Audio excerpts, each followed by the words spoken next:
आप सभी को नमस्कार, हृदय से अभिनंदन, सादर वंदन। आज हम पढ़ेंगे कक्षा 7वीं।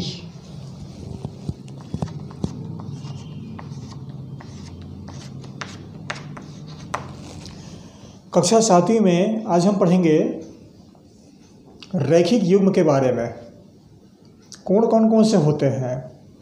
आसन्न कोण, पूरक कोण, शीर्षाभिमुख कोण, संपूरक कोण, ये सब कोणों के नाम हैं कि वास्तव में क्या होता है। इस बात का हमें अध्ययन करना है। तो देखिए, हमने पहले रैखिक युग्म दिया है, तो रैखिक युग्म पर पहले आते हैं। ये इसका तस्वीर है, चित्र है इसका। ये इसका नामकरण कर देते हैं ए, बी, सी और ओ। अब देखिए, अगर इन दोनों कोण को मिला दें, इन दोनों कोणों को, तो यह एक रैखिक युग्म बनता है। अब रैखिक युग्म का मतलब क्या हुआ? दो कोणों को मिला देते हैं तो वह एक सीधा एक सरल रेखा बना देता है, वो होता है रैखिक युग्म। सरल कोण बन जाता है। ये कोण एक्सोसिएंस के हो जाते हैं। कौन सा? कोण AOC धन कोण COB, दोनों मिलाकर एक्सोसिएंस होते हैं। तो ये कोण कहलाते हैं रैखिक युग्म। एक सरल रेखा का निर्माण करते हैं।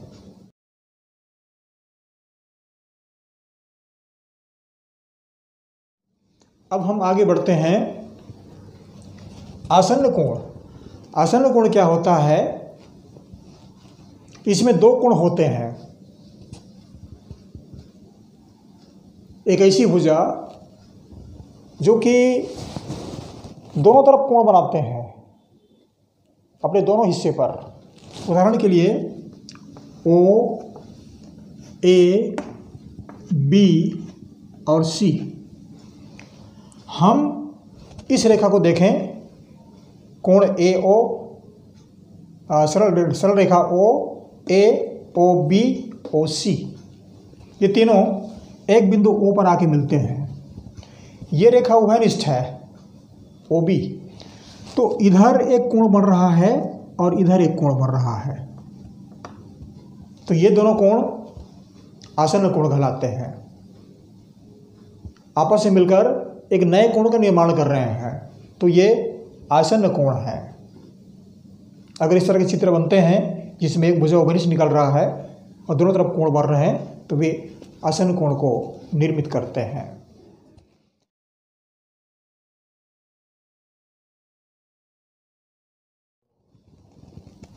शीर्षाभिमुख कोण क्या है? शीर्षाभिमुख कोण, शीर्षाभिमुख कोण का आशय होता है दो ऐसे कोण जो आपस में एक दूसरे के सम्मुख बनते हैं। दो रेखाएं होती हैं जो एक दूसरे को काटते हैं, प्रतिच्छेद करते हैं। हमने एक चित्र लिया है, इस प्रकार के चित्र A, B, C, D और O। ये कटान बिंदु है, प्रतिच्छेद बिंदु। अब देखिए, इसमें हमारे पास चार कोण बन रहे हैं। कौन कौन से? ये वाला कोण, ये वाला कोण, ये कोण और ये कोण। तो इसमें शीर्षाभिमुख कोण कौन से हुए? शीर्षाभिमुख कोण COB बराबर कोण AOD।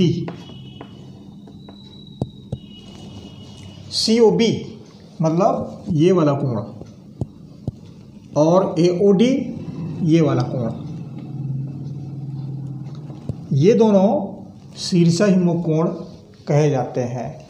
शीर्षाभिमुख मतलब दोनों एक दूसरे के सम्मुख होते हैं, आमने सामने होते हैं। अब एक और शीर्षाभिमुख कोण बन रहा है, कोण ये वाला, कोण COA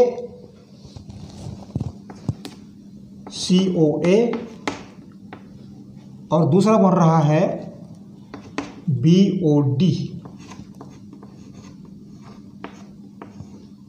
दोनों शीर्षाभिमुख कोण हैं।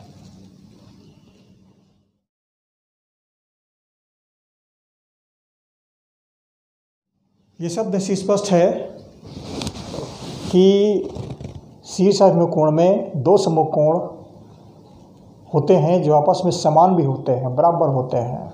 दोनों कोणों का माप बराबर होता है। ये बात ध्यान रखने योग्य होता है कि शीर्षाभिमुख कोण में हमको दो कोण प्राप्त होते हैं और दोनों का मान समान होता है। अब देखते हैं पूरक कोण। पूरक कोण क्या है?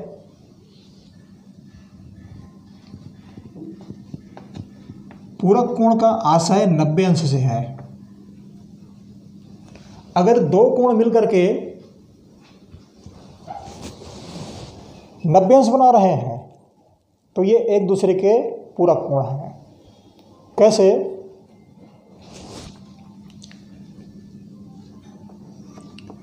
पचास अंश का पूरक कोण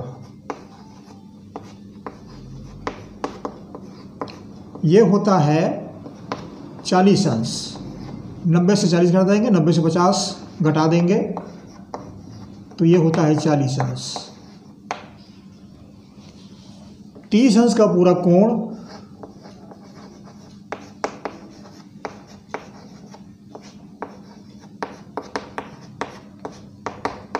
नब्बे में फिर घटाएंगे 30 को तो ये हो जाता है 60 अंश। अब देखिए 50 और 40 बराबर 90, ये हमको पूरा प्राप्त हो गया। 30 धन 60 बराबर 90। कहने का आशय क्या हुआ कि हम अगर दो कोण को मिलाते हैं तो वह 90 अंश का निर्माण करता है। ये कहलाता है पूरक कोण। अगर एक कोण का मान दिया गया है और हम पूछते हैं कि इसका पूरक कोण बताइए तो उसको 90 में से घटाना पड़ेगा तो वह पूरक कोण आपको प्राप्त हो जाएगा।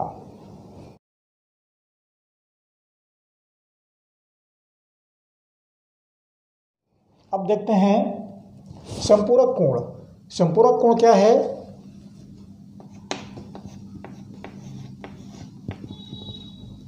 दो ऐसे कोण होते हैं जिनको मिलाने पर 180 अंश होता है।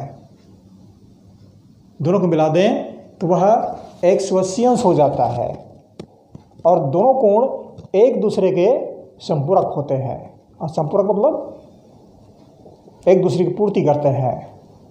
अब हम एक उदाहरण के माध्यम से इस बात को समझते हैं कि एक प्रश्न दिया गया आपको, एक कोण है 70 अंश, तो 70 अंश का संपूरक कोण बताइए। एक प्रश्न हम ले रहे हैं,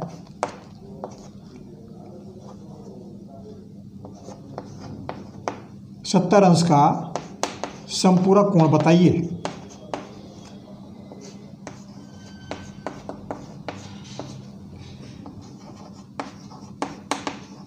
ऐसा प्रश्न हमें दिया गया तो कैसे हल करेंगे?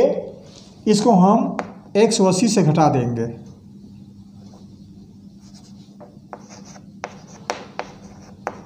संपूरक कोण बराबर 180 ऋण 70 अंश। कितना बन गया? घटाने पर 110 अंश। 180 को 70 से घटा देंगे तो हमें प्राप्त होगा 110 अंश। एक और उदाहरण समझते हैं हम। दूसरा उदाहरण लेते हैं।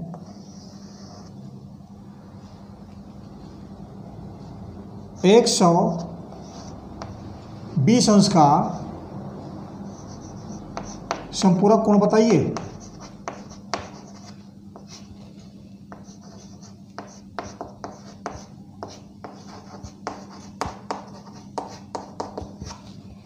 तो संपूरक कोण कैसे निकालेंगे? 120 अंश का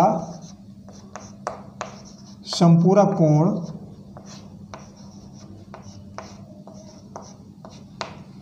इसको भी हम 180 से ही घटाएंगे। ये प्राप्त होता है 60 अंश। 180 में से 120 को घटा दीजिए तो हमें प्राप्त हो जाता है 60 अंश। इन दोनों को जोड़ देते हैं तो 180 अंश हो गया। इधर हम इसको इस तरफ ले जाएं तो दोनों बराबर हो जाते हैं। 180 बराबर 180 हो जाता है।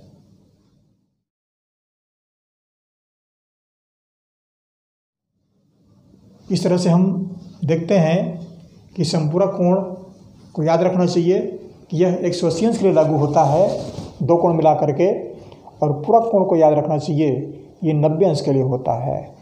और रैखिक युग्म दो कोण ऐसे होते हैं जिनको मिलाने पर एक सरल रेखा निर्माण करते हैं और वह 180 अंश होता है।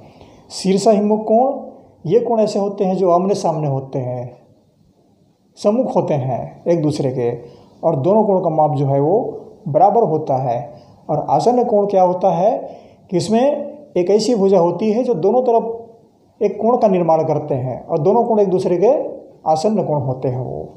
इस तरह से हम देखते हैं इनकी परिभाषा, ये सब अब स्पष्ट हो गया होगा। रैखिक कोण, कोणों के नाम, प्रकार, ये सब कोणों के नाम हैं। आज का अध्याय हम यहीं पर समाप्त कर रहे हैं। तब तक के लिए आप सभी को मैं पुनः धन्यवाद देता हूँ।